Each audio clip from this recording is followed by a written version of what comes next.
Hi எல்லாருக்கும் வணக்கங்க. இன்றைக்கி என் மாடி தோட்டத்தில் அறுவடை பற்றி தாங்க சொல்ல போகிறேன். என்னெல்லாம் அறுவடை பண்ணியிருக்கோன்னு பார்க்கலாம் வாங்க. இதை பாருங்கள், மாடி தோட்டத்தில் நான் பல்லவாறு சந்தையில் வாங்கின பூக்கள்ங்க. இது எப்போவுமே 2 பூ 3 பூ அந்த மாதிரி பூக்குதுங்க. அப்புறம் நெய் மிளகாவும் கொஞ்சம் கிடச்சிதுங்க. இது சாமந்திங்க. நான் பதியம் போட்டு வளர்த்து சாமந்தி.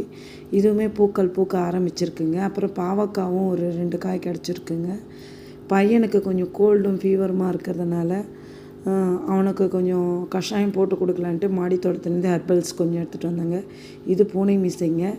இது திப்பிலிங்க.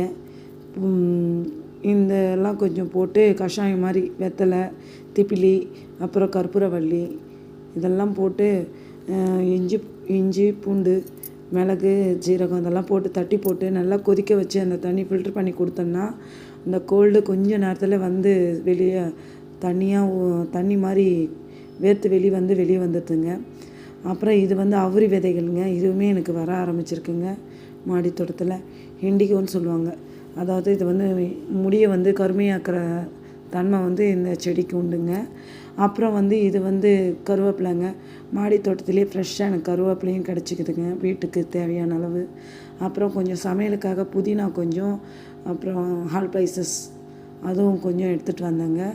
அப்புறம் கொஞ்சம் காராமணி ஒரு 2 காய் காய்க்க ஆரம்பிச்சிருக்குங்க. இது சிகப்பு காராமணி, இன்னொன்று பச்சை கொட்டை காராமணிங்க.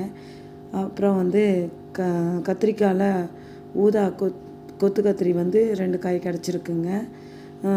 பால்சம் கொஞ்சம் விதைகள் கிடச்சிருக்குங்க. பிடிச்சிருந்தா லைக் பண்ணுங்கள், மறக்காமல் சப்ஸ்கிரைப்